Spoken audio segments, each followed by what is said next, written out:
আবারও এসেছি আজকে আমরা পজিটিভ বার্তার প্ল্যাটফর্মে। ত্রিপুরা রাজ্যের দুজন এন্টারপ্রেনিয়র আজকে আমাদের সঙ্গে আছেন, নীলিমা বেগম ও শিল্পী সরকার। সর্বপ্রথম সবাই দুজনকে আমরা স্বাগত জানাই আমাদের এই প্ল্যাটফর্মে। নমস্কার।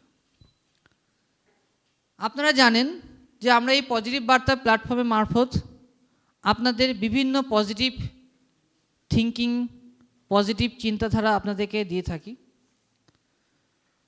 আজকে আমরা যে দুজন ব্যক্তি এই প্ল্যাটফর্মে পেয়েছি, এনারা দুজন হচ্ছেন এন্টারপ্রেনিয়র, মানে এনারা হচ্ছেন বিদ্যক। তো আজকে আমরা জেনে নেব এনাদের মুখ থেকে এনাদের জীবনের যে পথযাত্রা সেটা কীরকম কী হয়েছে এবং কি চলছে। এনারা দুজন মেনলি আমাদের যিনি নীলিমা বেগম ম্যাডাম আছেন, উনি একজন বিজনেস করছেন, এবং যিনি শিল্পী সরকার ম্যাডাম আছেন, উনি বিজনেস শুরু করতে চলেছেন। তো সর্বপ্রথম আমি নীলিমা বেগম ম্যাডামের কাছে আসবো। ম্যাডাম,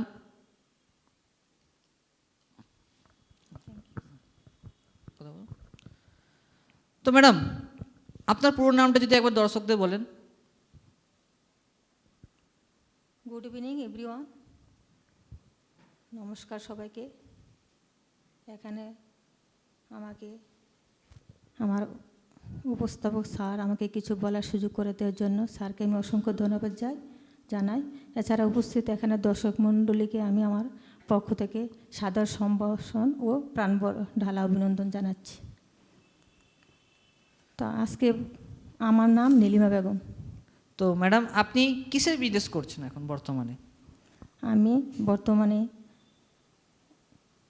ক্লথ ডিজিটাল বিজনেসটা করছি।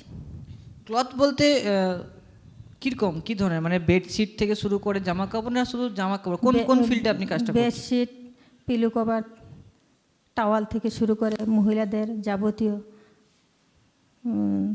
ক্লথ, মহিলারা যেগুলি ইউজ করে সেগুলি নিয়ে আমি বিজনেস করছি। মানে ওমেন গার্মেন্টের দিকে আপনি বেশি আছেন তো? হ্যাঁ স্যার।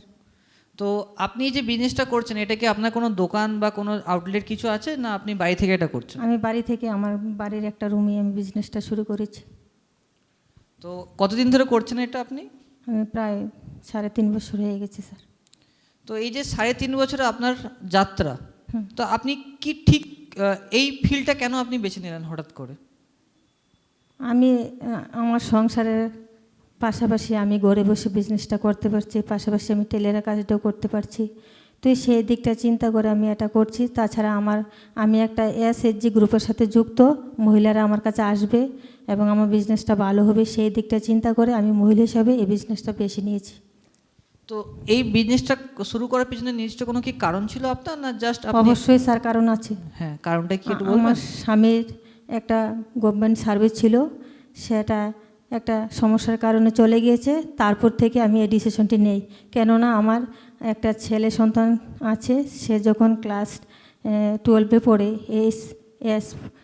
সে পড়াশোনা করে, তখন আমার স্বামীর চাকরিটা চলে যায়। তখন সে যে ব্যাংক থেকে লোন নিয়ে ছেলের এডুকেশনটা চালাচ্ছিল, সেই সমস্যার কারণে আমার ফ্যামিলি একটা আর্থিক সমস্যা দেখা দিয়েছে। সে সমস্যার দিকে তাকিয়ে আমি এই বিজনেসটা শুরু করেছি। আমি আমার স্বামীর পাশে যাতে একটু সাহায্য করতে পারি, পরিবারের পাশে দাঁড়াতে পারি, সেটাই আমার লক্ষ্য ছিল। খুব সুন্দর একটা চিন্তাধারা, যে শুধু তিনি নিজের পায়ে দাঁড়াননি, তার সঙ্গে সঙ্গে বাকি যত মহিলা আছেন তাদের কাছে একটা এক্সাম্পল তৈরি করতে পেরেছেন যে চেষ্টা করলে সব কিছুই সম্ভব, তাই না ম্যাডাম? হ্যাঁ স্যার। তো এই যে 3.5 বছর ধরে আপনি বিজনেসটা করছেন, তো এই বিজনেস কি প্রথম থেকেই আপনার রান মানে ভালো করে চলছিল, না আপনাকে তার জন্য অনেক পরিশ্রম করে আজকে আপনি এই জায়গায় পৌঁছেছেন? যদি আপনি জাস্ট ছোট করে আপনার এই পুরো লাইফ স্টাইলটা যদি একটু বলেন। না, প্রথমে বিজনেসটা তত ভালো ছিল না। আমাকে অনেক দিন অনেককে বোঝাতে হয়েছে, অনেকের কাছে বার্তাটা পৌঁছে দিতে আমার অনেক সময় লাগছিল। তারপর আস্তে আস্তে আমি বিজনেসটা থেকে আমি আর্ন করতে পারছি। এখন আমার ভালো লাগছে বিজনেসটা। পেশাগতভাবে আমি বিজনেসটা এখন বেছে নিয়েছি। তো আপনি ঠিক বলতে পারবেন যে আপনি কি কি প্রোডাক্ট বিক্রি করেন? একটু প্রোডাক্টের যে নামগুলো বলতে পারবো স্যার। হ্যাঁ বলুন। মহিলাদের শাড়ি, ব্লাউজ, সায়া, নাইটি, কুর্তি, প্লাজো, এছাড়া মহিলাদের অন্যান্য সামগ্রীও আমার কাছে আছে। ছোটো মেয়ে বাচ্চাদের ফ্রক, প্যান্ট, যাবতীয়। তো আপনার আমাদের দর্শক থেকে যদি কেউ আপনার এই প্রোডাক্টগুলো কিনতে চায় তো তার জন্য ওনাদেরকে কী করতে হবে, মানে আপনার দোকান বাড়িতে আসতে হবে, আপনার তো বাড়িটা কোথায় একটু বললে খুব ভালো হতো। আমার অনলাইনে আমার বিজনেস আছে একটা, ডিজিটালি বিজনেস। সেভাবেও আমার পরিচয়টা পেয়ে যাবে। ওইখানে আমার ডিটেলস, ঠিকানা এবং ফোন নাম্বার আছে। তাছাড়া আমি আমার মুখে আমার ঠিকানাটা বলছি। আমার বাড়ি বিশালগড়, 2 নম্বর চন্দ্রনগর।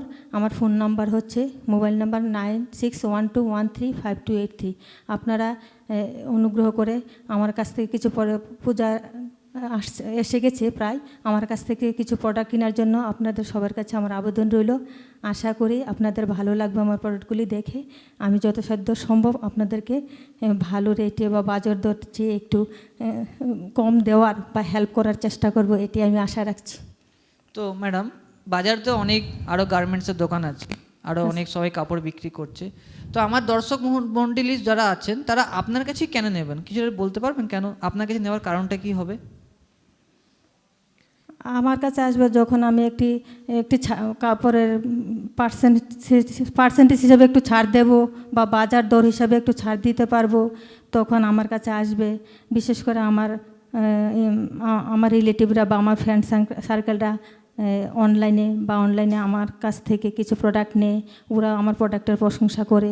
মাঝে মধ্যে যে খারাপ পড়ে না তাও কোনো কথা না, কেননা এগুলো তো আর আমি নিজে তৈরি করি না, কোম্পানির তৈরি, খারাপও হতে পারে, সেটা আমি মেনে নিই। ওরাও মেনে নেবে, আমার কাস্টমারও মেনে নেবে, কেননা মানুষ এখন সচেতন, সব কিছু বুঝতে পারছে। পজিটিভ ভাবলে সব কিছু সহজ হয়ে যায়। অসংখ্য ধন্যবাদ ম্যাডামকে। আপনার এই যে সাকসেস স্টোরিটা আমরা জানতে পারলাম যে ইনি 3.5 বছর আগে একটা বিজনেস শুরু করেছিলেন এবং আজকে তিনি সফলভাবে সেই বিজনেসটা রান করছেন। এখন আসবো আমাদের শিল্পী সরকার ম্যাডামের কাছে। এখন আমি হ্যান্ড ওভার করছি শিল্পী সরকার। শুভ সন্ধ্যা সবাইকে। আমার নাম শিল্পী সরকার, আমি ত্রিপুরা থেকে বলছি, ত্রিপুরা আগরতলায় আমার বাড়ি, অরুন্ধতিনগর। তো ম্যাডাম, আজকে আপনি এখানে এসেছেন যে আপনি একটা বিজনেস শুরু করতে চলেছেন, তো কিসের বিজনেস একটু বলবেন আমাদেরকে? আমি ফাস্টফুডের বিজনেস করতে চাই। ফাস্টফুডের বিজনেস করতে চাই, তো হঠাৎ করে এই ফাস্টফুডটা কেন পিছিয়ে? দেখুন, যেমন ম্যাডাম ক্লথ বা গার্মেন্টের বিজনেস করছেন, আপনি ফাস্টফুডের বিজনেসটা কেন বেশি? আমার ফাস্টফুড বিজনেসটা আমার খুব ভালো লাগে, না অনেক আগে থেকে আমার স্বপ্ন ছিল আমি ফাস্টফুড বিজনেস করব। তো এই ফাস্টফুড যদি বিজনেস করবেন তো আপনি কোথাও কোনো ট্রেনিং বা কোনো কিছু গাইডেন্স নিচ্ছেন বা পাচ্ছেন? ট্রেনিং নেইনি, কিন্তু আমার কিছুদিন আগে আমি ত্রিপুরা শান্তিনিকেতন মেডিকেল কলেজে গিয়েছিলাম, যা আমাদের আগরতলায় এটা তৈরি হয়ে গেছে। ওইখানে গিয়ে দেখলাম আমাদের মতো মহিলারা অনেকে প্রশিক্ষণ নিচ্ছেন, কেউ নিচ্ছেন মেটাভার্স, কেউ নিচ্ছেন কম্পিউটার ট্রেনিং, কেউ এন্টারপ্রেনিয়র কীভাবে হবেন ওটা নিচ্ছেন। এটা সম্ভব হচ্ছে একমাত্র আমাদের সভাপতি শ্রীযুক্ত ডক্টর মলয়পীঠ স্যারের সাধনায়। ওনার ডিটারমিনেশনের জন্যই আমরা আজ এই জায়গায় এসেছি। উনি যদি আমাদেরকে হাত বাড়িয়ে সাহায্য না করতেন তাহলে আজকে আমরা এই জায়গায় থাকতাম না। তো ম্যাডাম, আপনি যে ফাস্টফুডের বিজনেসটা করবেন তো কি ফাস্টফুড আপনি রাখতে চলেছেন, মানে কি মানে আমাদের দর্শক যদি কেউ আপনার ফাস্টফুড খেতে চায় তো কী জন্য, মানে কি খাবার খেতে পাবে আপনার দোকান থেকে? যা আমার রুচিসম্মত, যা সবাই পছন্দ করবে। মার্কেটে আমি দেখবো আগে যে আমার যেখানে আমি ফাস্টফুডটা দোকানটা দেবো এর আশেপাশে কি চলছে, ওটা দেখে আমি এটা আমরা সিদ্ধান্ত করব যে এটা কী ফাস্টফুড দিলে ওখানে চলবে। তো আপনার এই ফাস্টফুডের দাম কীরকম হবে? কি আমাদের যেমন বড় বড় রেস্টুরেন্টে 1000 টাকা 2000 টাকার দাম না, আপনি মিনিমাম রেট নিয়ে বিক্রি করবেন? এটা মার্কেট যেমন রেট রাখবে ওটাই রাখবো, আকাশ ছোঁয়া রেট রাখবো না, যাতে আমার কাছে কাস্টমার আসে। প্রথম যখন ফার্স্ট অফ অল আমি দোকানটা দেব তখন চাবো যাতে আমার দোকানে সবাই আসুক, একটু মার্কেট থেকে একটু কম রেট রাখারই চেষ্টা করব। ফার্স্ট অফ অল যখন আমার দোকান ঠিকভাবে চলছে তখন মার্কেটের ভ্যালু যেমন ওইভাবে আমি রাখার চেষ্টা করব, এর চেয়ে বেশি আমি রাখবো কেন। তো অসংখ্য ধন্যবাদ ম্যাডামকে। তাহলে আজকে আমরা দেখতে পারলাম পজিটিভ বার্তা প্ল্যাটফর্মের দুজন ওমেন এন্টারপ্রেনিয়রকে, একজন বিজনেস অলরেডি করছেন এবং একজন বিজনেস করতে চলেছেন। আপনাদের মধ্যেও কেউ যদি এই ধরনের কোনো গাইডেন্স নিতে চান বা আমাদের এই প্ল্যাটফর্মের সঙ্গে যুক্ত হতে চান, আপনারা আসতে পারেন, আমাদের সঙ্গে যোগাযোগ করতে পারেন। অসংখ্য ধন্যবাদ আমাদের দুই ম্যাডামকে আপনাদের আজকে এই পজিটিভ বার্তা প্ল্যাটফর্মে আসানোর জন্য। আপনাকেও। এরপর আমাদের কুইজ কম্পিটিশনটা শুরু হবে।